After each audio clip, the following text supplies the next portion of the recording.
Hello, little sprouts. Today we're going to read the story Rudolph to the Rescue. This book is by Robert L. May and illustrated by Lisa Papp.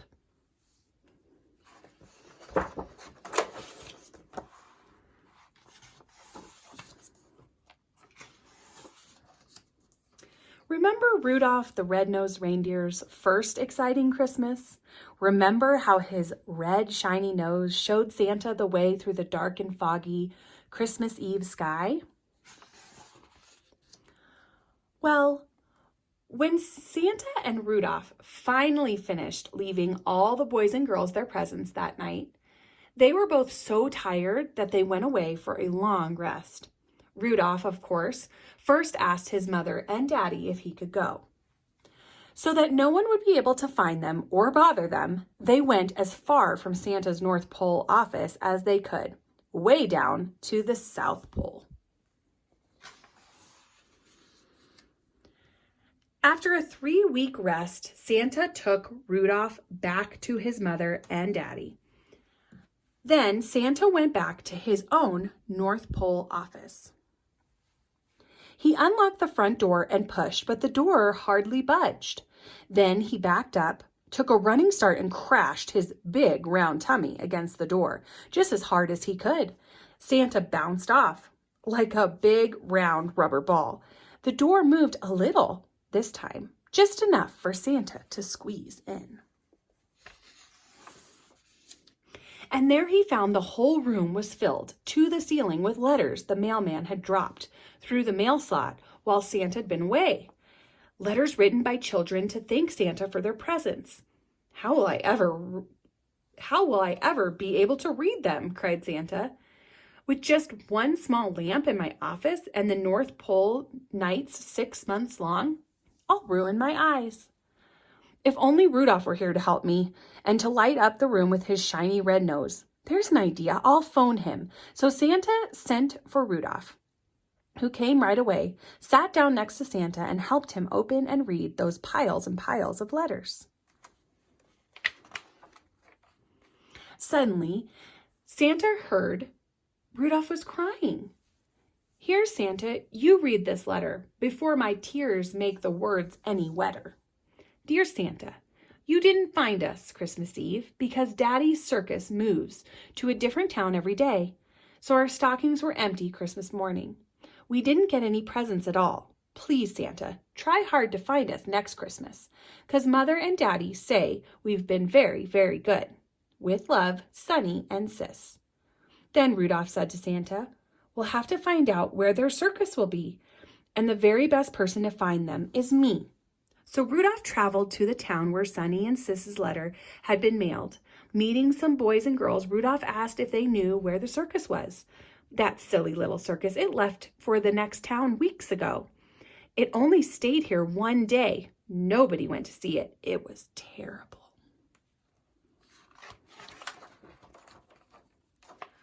The same thing happened in the next town, and the next, and the next. And 10 towns later, when Rudolph finally caught up with that silly little circus, he quickly understood why no town would let it stay for more than one day. The circus band, instead of playing the way circus bands should, played like this. Bzz, bzz, bzz, clank, clank, clank, boom, boom, toot, bash, crash, roar, ting-a-ling, ting-a-ling, ching-a-ching, ching. Instead of lions and tigers that roared real loud, they had just one toothless old tiger who didn't scare anyone, and instead of shooting a man from a cannon, they shot a tiny mouse from a pop gun. No wonder no one buys tickets, Sonny said sadly to Rudolph. By next Christmas, Rudolph, cried Sis, we don't know where we'll be. So you and Santa may not find us next Christmas either. You can easily see why Rudolph felt sadder than ever that he'd left Sonny and Sis and the circus and started his long trip back to the North Pole. That evening, while going through a dark forest and looking for a place to sleep, Rudolph heard noises he felt quite sure must be animals. When Rudolph got close enough to shine his red nose on them, he was surprised. The sound of an animal running very fast was a turtle. another walking very, very slowly, a rabbit. The barking came from a cat, the meows from a dog. The singing bird was a parrot, and the talking bird was a canary. And none of them looked very happy. Rudolph looked at the animals and said, "You all look so sad, and you all look so queer.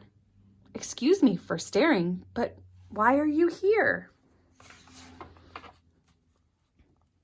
"I'm the best talker here," the canary said to Rudolph, "so I'll try to tell you why we're here. You can't really expect us to look happy. After all, each of us has been stared at and laughed at and teased ever since we were babies, just because we're a little different from the other animals we used to live with. Take me. When I couldn't learn to sing like the other canaries, no matter how hard I tried, but could only talk instead, the others all made fun of me. So when I grew up, I left them and flew away to a different forest, and here I am." Rudolph then learned from the canary how the parrot had come to the forest for almost the same reason. It had never learned to say, "Polly, want a cracker?" like the smarter parrots, but could only sing. The dog that said meow had been teased and barked at by the rest of the dogs. Because the barking cat sounded just like a dog, she couldn't help frightening all the other cats, who would run up the nearest tree when they heard her. The slow-walking rabbit could never keep up with his fast-moving friends, and whenever the fast-running turtle tried to slow up to wait for the others, he would trip and land on his back. And you probably know how hard it is for an upside-down turtle to get back on his feet again. So each of these little animals had been sad and lonely, laughed at and teased. Even after they had all come together in the forest, they were still a little sad and a little lonesome.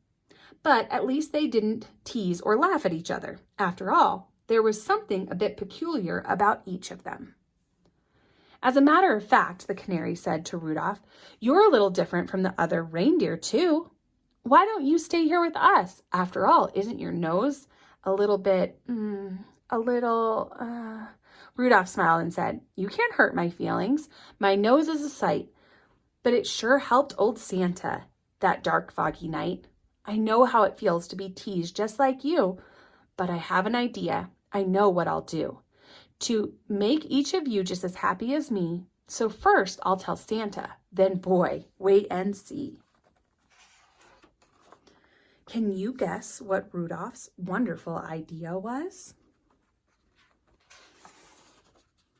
Yes, by Christmas that year, the silly little circus had become the grandest in the whole wide world, all because of Rudolph's idea.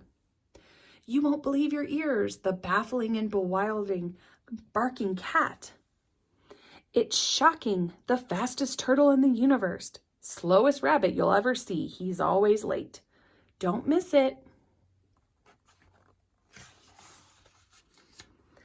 Sunny and Sis's parents were happy because they had a circus that everyone wanted to see. All the boys and girls were so happy to see this great circus that it wasn't able to leave the town for 10 whole months.